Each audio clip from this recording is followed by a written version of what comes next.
The Prince, a collection of notes and lessons Machiavelli had observed regarding the statecraft of leadership and manipulation. Far from the Christian ideals of modesty and temperance of the time, Prince would delve behind the curtains and highlight the true mechanisms and tactics rulers used to gain, consolidate, and exercise power. The Prince would not be published during Machiavelli's lifetime, with it being only 5 years after his death in 1532. That's the first printed copies of the book were distributed. Some would call it the work of Satan's fingers, and others a handbook for tyrants, with William Shakespeare in the early 1600s using the term Machiavel to refer to a cunning and scheming person.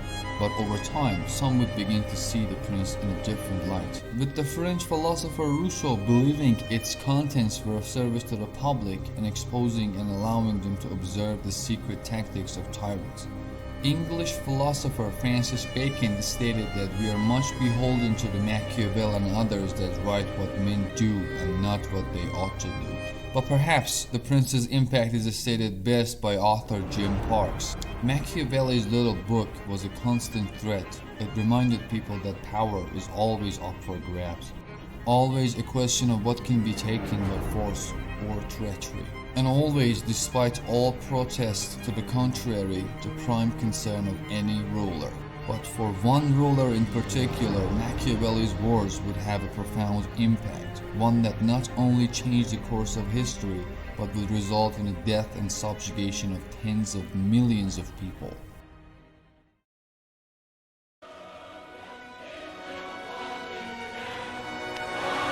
Можно мне вас поцеловать, товарищ Сталин? За все! За все, что вы сделали для нашего народа! Для нас! Братья Сталин! Viva Stalin! Vive notre Stalin! Stalin! Мира и счастья всем вам, друзья мои! In all actions of all men, and especially of princes, where there is no court of appeal, the end justifies the means. Perhaps no man in history has taken these words more seriously than Joseph Stalin, who was known to annotate his own copy of The Prince, ruling over the Soviet Union from 1928 until his death in 1953. Stalin would do the calculated use of terror, force, and propaganda to transform the Soviet Union into a world power, while gaining the love, support, and admiration of his people. You must either pamper people or destroy them. Harm them just a little and they'll hit back. Harm them seriously and they won't be able to. If you're going to do people harm, do it in such a way that you do not have to fear their vengeance. To consolidate his power, Stalin was willing to use any and all tools at his disposal to completely crush his opponents, making sure they stood no chance.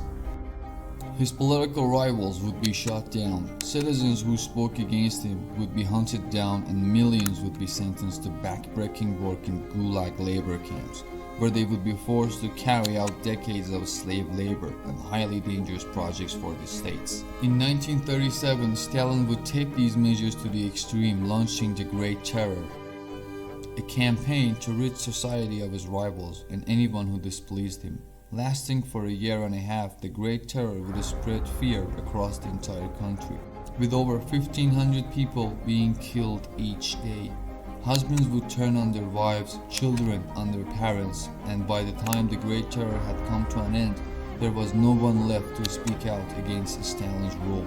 By the time of Stalin's death in 1953, over 26 million people had been shot, imprisoned, or subjected to the internal exile. An average of over 1 million per year. But how was Stalin able to get away with so much, and how could he purge, torture, and control an entire empire without any repercussions? The answer lies within one of Machiavelli's most important rules: propaganda.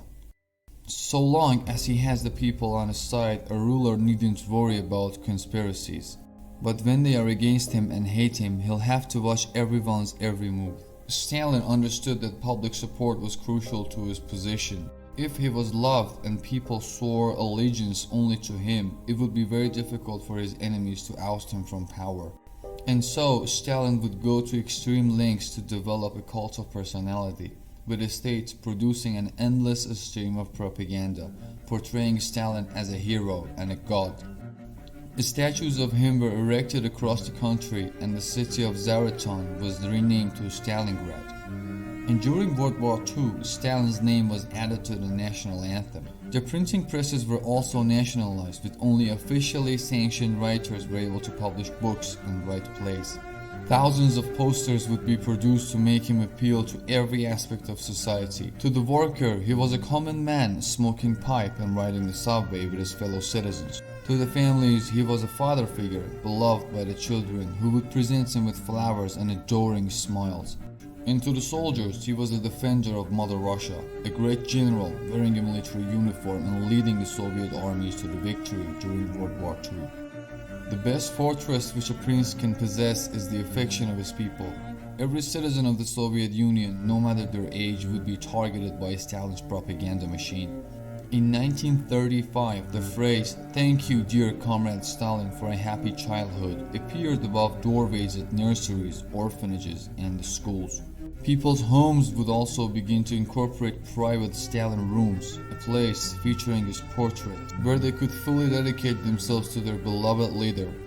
Known by titles such as Brilliant Genius of Humanity and the Gardener of Human Happiness, Stalin was known to receive standing ovations after his speeches. Most would last upwards of 15 minutes, with the secret police carefully watching the crowd and arresting the first person to stop applauding, a crime punishable by 10 years of hard labor in the Gulag. With the complete control over the information his citizens would receive, Stalin's cult of personality would be extremely effective, with him being loved by the general population, many of whom believed the country would completely collapse without him. Stalin's death would see a massive outpouring of grief, with citizens from across the empire traveling to Moscow to pay their respect. Even prisoners in the Gulag, many of whom Stalin had sent there himself, are known to have wept at the news of his passing. With Machiavelli's book by his side, Stalin had managed to convince an entire nation of his greatness to feel genuine love for him, all the while committing numerous atrocities against him.